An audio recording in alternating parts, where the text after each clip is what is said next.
Welcome to steno series 80 शब्द प्रति minute की श्रृंखला में आपका स्वागत है। डिटेशन पाने के लिए चैनल को सब्सक्राइब करिए। डिटेशन अच्छी लगे तो उसे लाइक करिए और अपने दोस्तों के साथ भी ज़रूर शेयर करिए। डिटेशन स्टार्ट होगी 5 सेकंड बाद।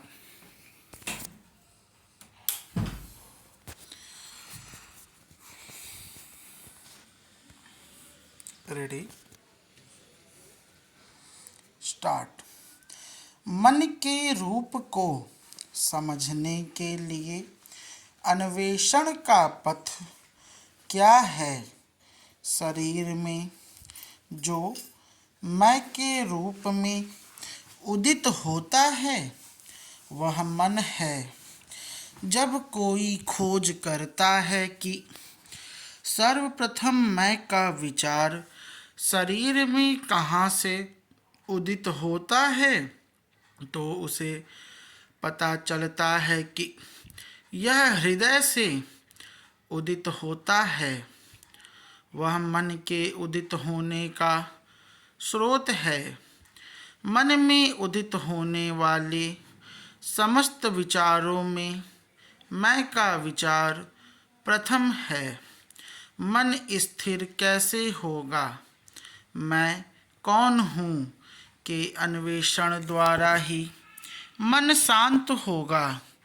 मैं कौन हूँ का विचार अन्य सभी विचारों को नष्ट कर देगा तथा जिस प्रकार शव जलाने वाला लुआठा भी अंत में स्वयं जल जाता है, उसी प्रकार यह भी स्वयं नष्ट हो जाएगा।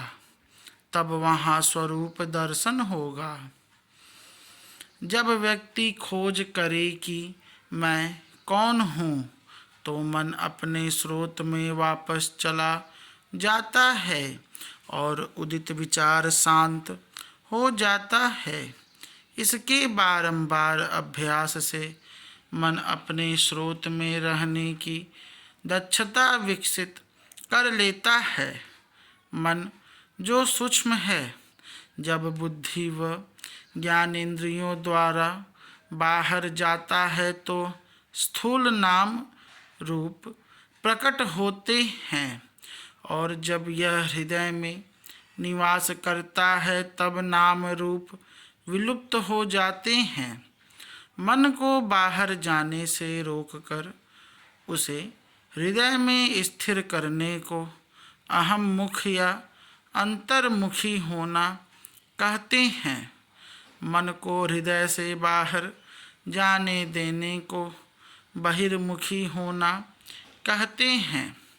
इस प्रकार जब मन हृदय में निवास करता है तो मैं जो सभी विचारों का मूल है लुप्त हो जाता है और सदैव अस्तित्वमान स्वरूप प्रकाशित होता है।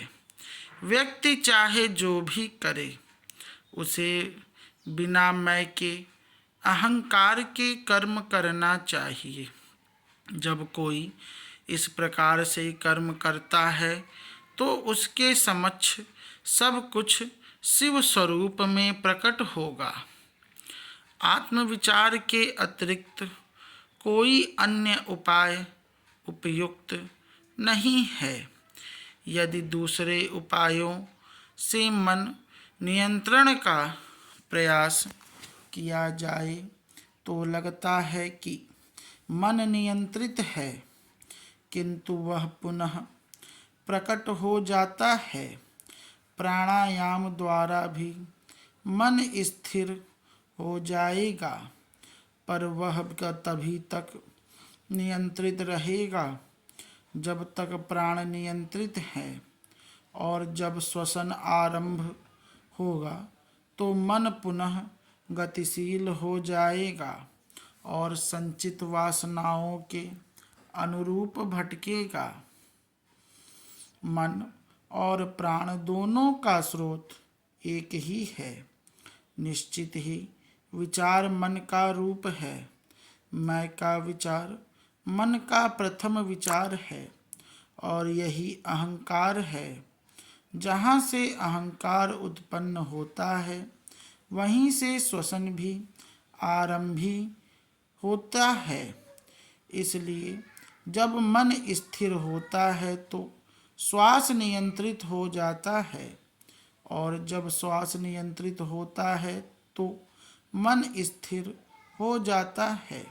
सुषुप्ति में यद्यपि मन स्थिर रहता है, किंतु श्वास नहीं रुकता है। यह ईश्वरीय इच्छा के कारण है, ताकि शरीर सुरक्षित रहे और लोग यह नहीं समझें कि यह मर गया है। स्टॉप।